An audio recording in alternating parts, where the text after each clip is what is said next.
Bonjour et bienvenue sur Thomas Actu Marine. Aujourd'hui, nous faisons face à un développement de dernière minute qui remodèle l'architecture de sécurité de toute la région Indo-Pacifique. C'est un événement que les experts militaires qualifient de tournant historique, modifiant fondamentalement l'échiquier stratégique en Asie, selon des rapports urgents qui viennent d'être publiés par AP News et recoupés avec des données de l'US Naval Institute. L'armée américaine a officiellement confirmé le déploiement du système de missiles stratégiques Typhoon, également connu techniquement sous le nom de capacité de moyenne portée ou MRC directement sur le sol japonais.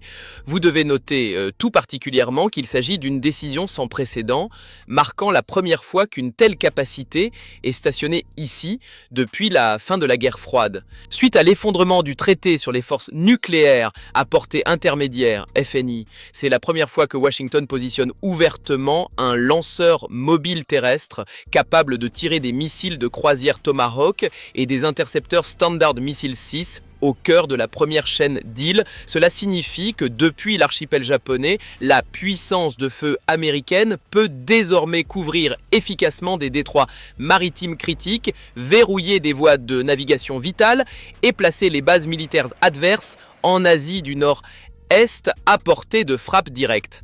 Cet événement a immédiatement déclenché une alerte de haut niveau dans les grandes capitales de la région. Des sources de Breaking Defense analysent que l'arrivée du système Typhoon ne sert pas seulement à la dissuasion, mais constitue une préparation concrète à des scénarios de conflits de haute intensité. Alors, quelles sont les spécifications techniques terrifiantes de ce système qui ont provoqué une réaction aussi féroce de la part des superpuissances voisines ? Nous allons vous donner la réponse détaillée tout de suite. Pour comprendre pleinement la gravité du déploiement du Typhoon au Japon, nous devons d'abord disséquer le vide technologique qu'il a été conçu pour combler et le matériel spécifique qui en fait une menace si redoutable aux yeux de Pékin et de Moscou. Pendant des décennies, il était légalement interdit à l'armée américaine de développer des missiles terrestres d'une portée comprise entre 500 et 500 km. Cette restriction était due au traité sur les forces nucléaires à portée intermédiaire ou traité FNI signé en 1987. Alors que les États-Unis respectaient ces règles, l'armée populaire de libération de la Chine n'était soumise à aucune contrainte de ce type. Au cours des 30 dernières années, la Chine a construit l'arsenal de missiles le plus vaste et le plus diversifié au monde, spécialement conçu pour tenir à distance les porte-avions américains. Cela a créé une asymétrie dangereuse dans le Pacifique occidental. Lorsque les États-Unis se sont retirés du traité FNI en 2019, la course pour combler cet écart a commencé. Le résultat est le système Typhoon. Le Typhoon, officiellement connu sous le nom de capacité de moyenne portée, MRC, est un chef-d'œuvre d'ingénierie pragmatique. Au lieu de passer 10 ans à développer une toute nouvelle arme à partir de zéro, l'armée américaine s'est associée à la marine américaine pour adapter des technologies existantes éprouvées au combat à la guerre terrestre. Le cœur de la batterie Typhoon est le système de lancement vertical VLS Mark 41. Il s'agit exactement du même système de conteneur de missiles que l'on trouve sur les destroyers de classe Harley-Burke et les croiseurs de classe Ticonderoga. Les ingénieurs de Lockheed Martin ont essentiellement pris 4 cellules du VLS Mark 41, les ont montées sur une remorque robuste et les ont connectées à un centre d'opération renforcé. Ce choix de conception est brillant par sa simplicité. Cela signifie que l'armée n'a pas besoin de construire de nouvelles chaînes d'approvisionnement, elle puise simplement dans l'inventaire existant de milliers de missiles de la marine. Analysons les 2 armes principales que ce système tire, en commençant par le missile de croisière d'attaque terrestre RGM-109 Tomahawk. Les batteries Typhoon déployées au Japon sont probablement équipées de la dernière variante Block 5 du Tomahawk. Il s'agit d'un missile de croisière subsonique propulsé par un turboréacteur, capable de voler à très basse altitude pour épouser le terrain et éviter la détection par les radars ennemis. La portée du Tomahawk est ici le facteur critique. Ils peuvent frapper des cibles à plus de 1600 km. Pour mettre cela en perspective, une batterie Typhoon stationnée à Okinawa peut lancer un Tomahawk qui atteint Shanghai, le détroit de Taïwan ou même des bases navales au plus profond du continent chinois. La variante Block 5 comprend également un kit Maritime Strike Tomahawk qui lui donne la capacité de suivre et de frapper des navires ennemis en mouvement en mer. Cela transforme l'armée américaine d'une force purement terrestre en une force capable de couler des navires. La deuxième arme dans le magasin du Typhon est le Standard Missile 6 ou SM-6, alors que le Tomahawk est le marteau à longue portée, le SM-6 est le bouclier et l'épée à grande vitesse. Conçu à l'origine comme un intercepteur anti-aérien et anti-missile, le SM-6 a été modifié pour un rôle de frappe surface-surface. Il vole à des vitesses dépassant Mach 3.5, soit plus de 4000 km/h. Contrairement au Tomahawk qui met du temps à atteindre sa cible, le SM-6 offre une capacité de réponse rapide. Si une cible de haute valeur, telle qu'un site radar ennemi ou un lanceur de missiles mobile apparaît brièvement, le SM-6 peut la détruire en quelques minutes. De plus, le SM-6 conserve ses capacités défensives, permettant à la batterie Typhon de se protéger elle-même et de protéger les forces alliées à proximité des missiles de croisière ou des avions entrants. L'importance stratégique du déploiement de ce matériel au Japon ne peut être surestimée lorsque nous examinons les forces adverses. La force des fusées de l'Armée populaire de libération possède les missiles balistiques DF-21 et DF-26. Le DF-26, souvent appelé le tueur de Guam, a une portée de 4000 km et a longtemps été la principale menace pour les bases américaines dans la région. Cependant, ce sont de gros missiles balistiques à combustible liquide ou solide qui suivent une trajectoire prévisible. La stratégie américaine avec Typhon est d'introduire un vecteur d'attaque différent, en saturant la première chaîne d'îles avec des centaines de lanceurs mobiles dispersés, tirant des missiles de croisière depuis des emplacements imprévisibles. Les États-Unis compliquent le calcul défensif de l'armée chinoise.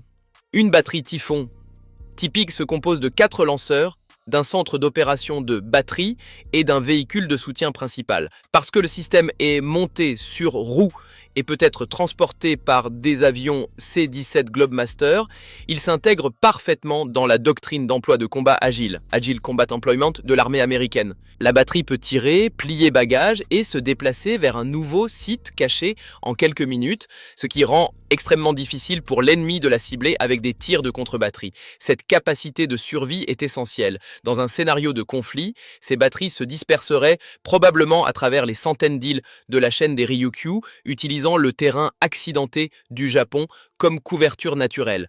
De plus, le Typhon n'opère pas dans le vide. C'est un nœud dans un vaste réseau de mise à mort numérique. Il reçoit des données de ciblage des chasseurs furtifs F-35 Lightning II en orbite au-dessus, des satellites dans l'espace et des destroyers Aegis en mer. Cette intégration signifie qu'un marine américain sur une petite île avec une paire de jumelles et une radio sécurisée peut théoriquement appeler une frappe d'une batterie Typhon située à des centaines de kilomètres sur une île différente. Ce concept est connu sous le nom de projet Convergence et il représente l'avenir de la guerre de haute technologie. En termes de comparaison de puissance de feu brut, on pourrait soutenir que la Chine détient toujours l'avantage en nombre absolu. Les rapports de renseignement estiment que Pékin a des milliers de missiles de portée théâtre pointés sur le Japon et Taïwan. Les États-Unis n'ont pas l'intention d'égaler ce nombre missile pour missile.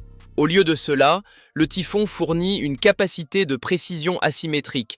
Un seul missile Tomahawk, guidé avec précision pour détruire un bunker de commandement spécifique ou un dépôt de carburant, peut avoir un effet disproportionné sur la capacité de l'ennemi à soutenir les opérations de combat. La présence de ces missiles au Japon oblige l'adversaire à dépenser des milliards de dollars pour renforcer ses défenses antimissiles, détournant ainsi des ressources des armes offensives. Ce déploiement agit essentiellement comme un porte-avions terrestre insubmersible.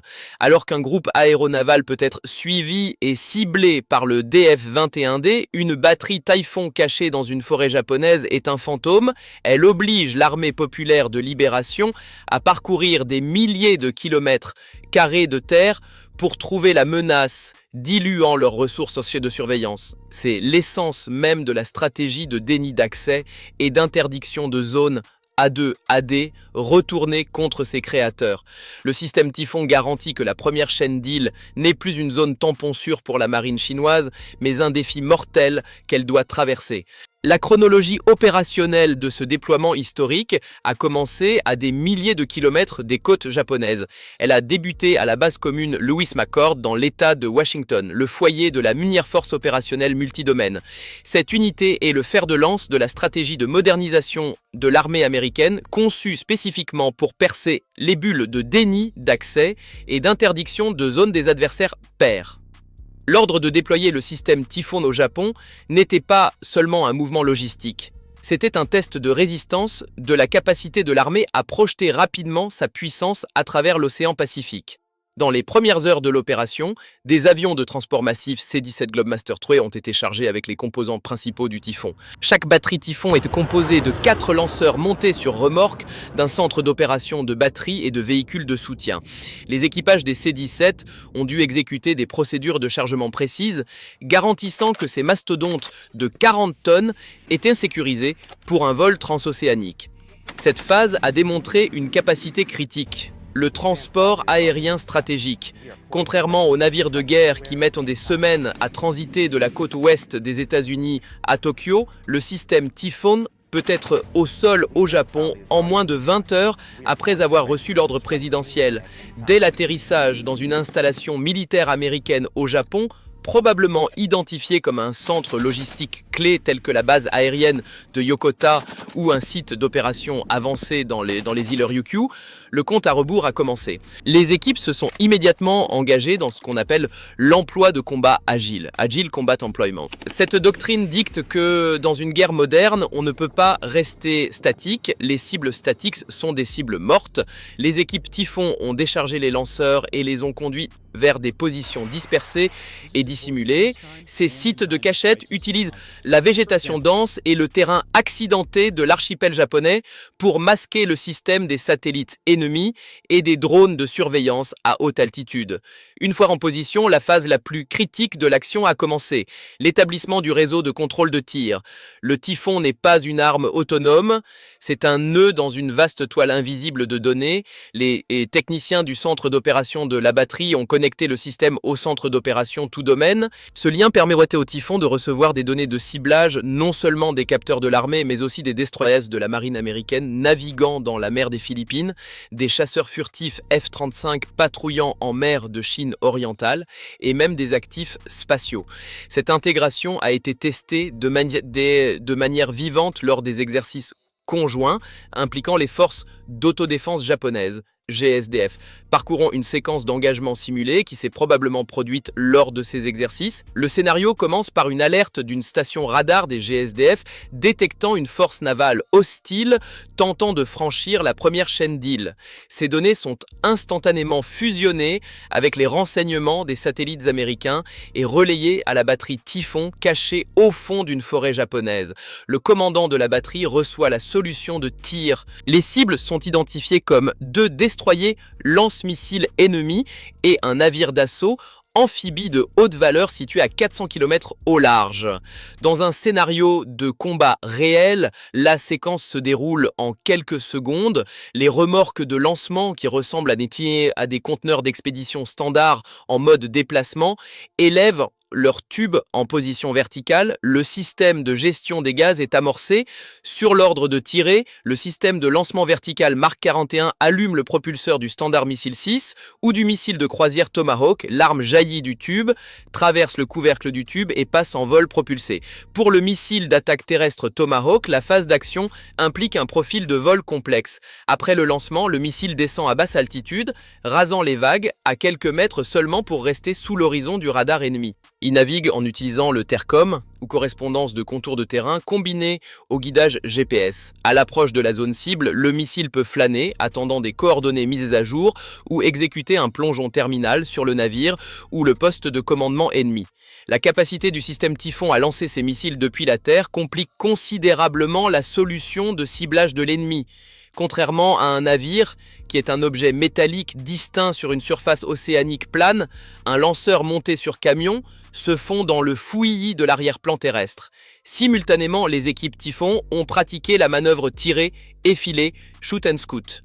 Immédiatement après avoir simulé un lancement, la batterie doit se déplacer, la signature thermique et la traînée de fumée d'un lancement de missile agissent comme un panneau géant « Je suis ici » pour les capteurs ennemis. En quelques minutes, les équipes ont rétracté les lanceurs, les ont accrochés au camion tactique à mobilité étendue lourde, HMTT, et se sont déplacés vers une position de tir alternative préétudiée à plusieurs kilomètres de là.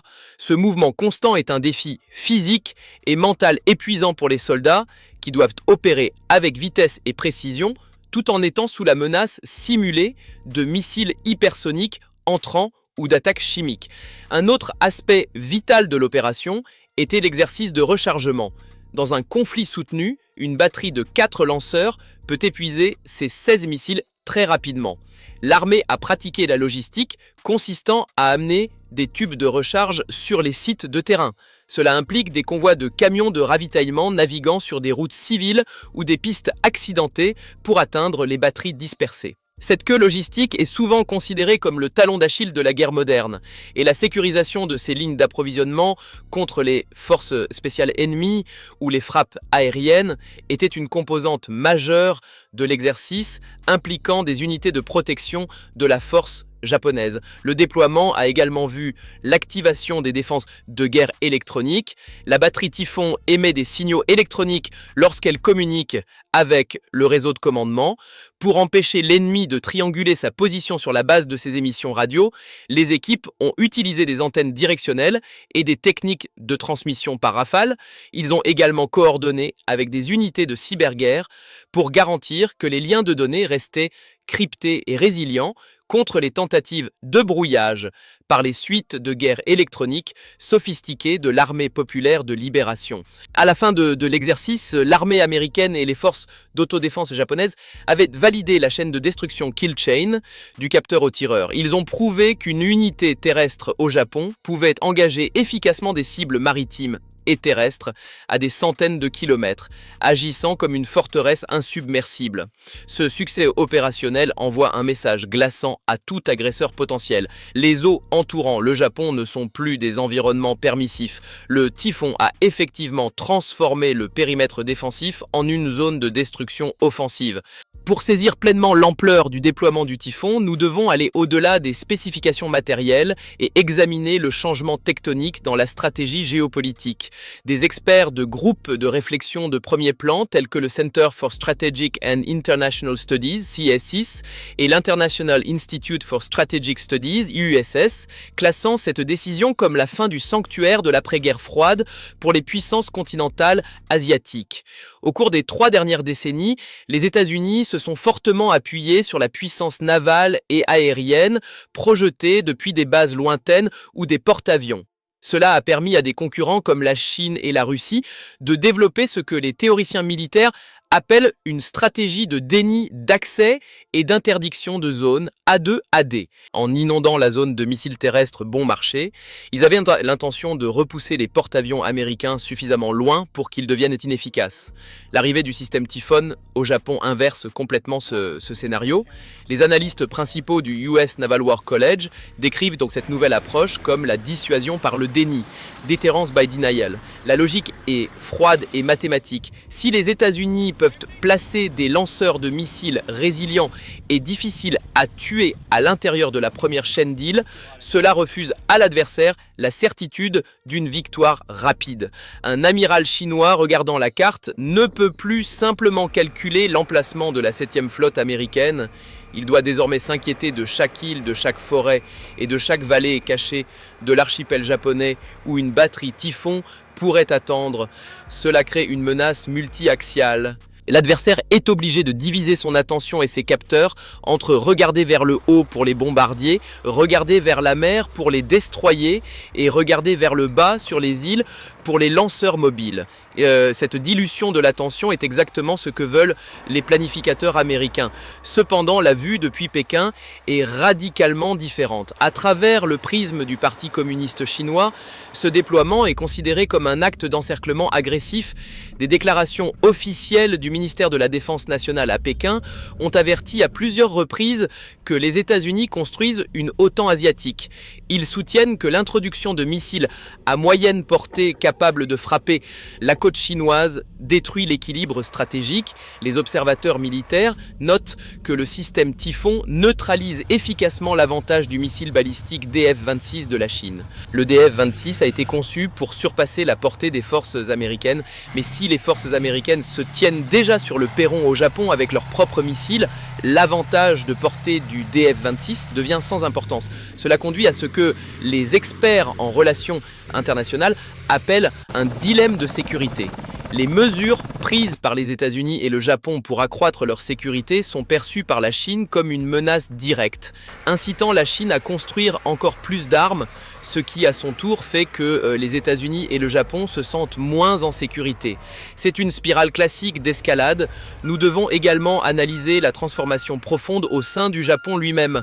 Pendant des décennies, Tokyo a adhéré strictement à une posture défensive, s'appuyant sur le parapluie nucléaire américain et le système de défense antimissile balistique Aegis pour agir comme bouclier. L'acceptation du système Typhon, qui est intrinsèquement une arme offensive capable de frappe profonde, signale un changement psychologique et doctrinal historique.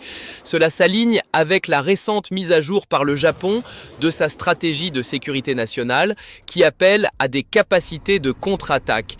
L'administration du Premier ministre Fumio Kishida a reconnu qu'à l'ère des armes hypersoniques, un bouclier purement défensif ne suffit plus.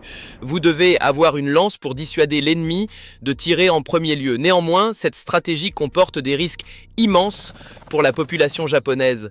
Les critiques et les militants pacifistes à Okinawa et à travers le Japon soutiennent que l'hébergement de ces batteries peint une cible géante sur leur dos. En cas de conflit cinétique au sujet de Taïwan ou des îles Senkaku, les batteries Typhon seraient la priorité numéro 1 sur les listes de cibles de la force des fusées de l'armée populaire de libération. La logique de la guerre dicte que vous devez détruire les archers de l'ennemi avant qu'ils ne décochent leurs flèches. Par conséquent, en hébergeant ces archers, les communautés japonaises proches de ces bases pourraient faire face à des attaques de saturation immédiate et écrasante dans les premières minutes d'une guerre. Cette réalité crée une dynamique politique complexe entre Washington et Tokyo. Alors que les gouvernements centraux sont alignés sur la nécessité stratégique, la politique locale pourrait devenir un point de friction si les tensions continuent de monter. De plus, nous ne pouvons ignorer la dimension russe. Le déploiement a suscité de vives réprimandes de la part de Moscou. La Russie considère la présence de missiles américains à longue portée au Japon comme une menace directe pour le quartier général de sa flotte du Pacifique à Vladivostok et son emprise sur les îles Kourils contestées.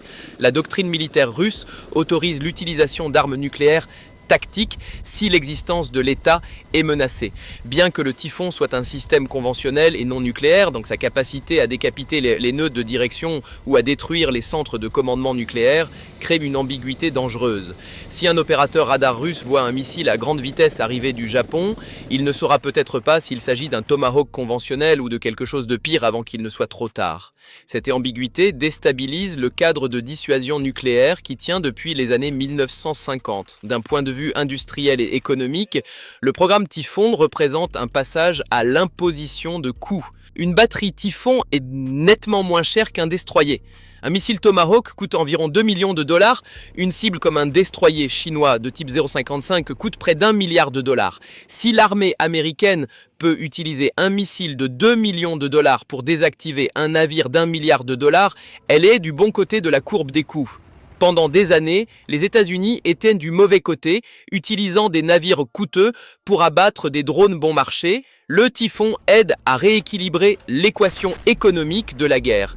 Il oblige l'adversaire à dépenser des milliards pour des systèmes de défense antimissiles afin d'intercepter des missiles offensifs relativement peu coûteux. Enfin, en examinant le réseau d'alliances plus large, le déploiement réussi au Japon crée un précédent pour d'autres nations. Les décideurs politiques aux Philippines, en Corée du Sud et en Australie surveillent de près. Si le Japon, avec sa constitution pacifiste, peut héberger ses armes sans effondrement politique intérieur complet, cela ouvre la porte aux États-Unis pour faire tourner des batteries Typhon dans d'autres nations alliées. Cela créerait un cercle de feu autour de la masse continentale eurasienne, compliquant encore le calcul pour toute puissance révisionniste. Cependant, cela risque également de fracturer la région, obligeant les petites nations à choisir leur camp entre l'attraction économique de la Chine et la garantie de sécurité des États-Unis. En résumé, l'analyse pointe vers une conclusion, le statu quo dans l'Indo-Pacifique est mort. Nous sommes entrés dans une nouvelle phase de déni actif, où la paix est maintenue non par des traités ou de la bonne volonté, mais par la présence visible d'une puissance de combat létale et crédible, positionnée à la limite même du champ de bataille potentiel. Le Typhon n'est pas juste un camion avec des missiles, c'est une déclaration géopolitique selon laquelle l'armée américaine est de retour dans le Pacifique et elle a l'intention d'y rester. Pour conclure ce briefing, le déploiement confirmé du système de missiles Typhoon au Japon marque un tournant définitif dans l'histoire de la sécurité de l'Indo-Pacifique. Pour la première fois au XXIe siècle, l'armée américaine a établi une capacité de frappe profonde terrestre persistante au sein de la première chaîne d'îles. Ce n'est pas simplement une mise à niveau technique, c'est une réinitialisation stratégique. L'ère où l'océan Pacifique offrait une zone tampon sûre aux puissances rivales est effectivement révolue. Le système Typhon sert d'application tangible de la stratégie Indo-Pacifique libre et ouvert. En plaçant des missiles de croisière Tomahawk et des intercepteurs Standard Missile 6 sur le sol japonais.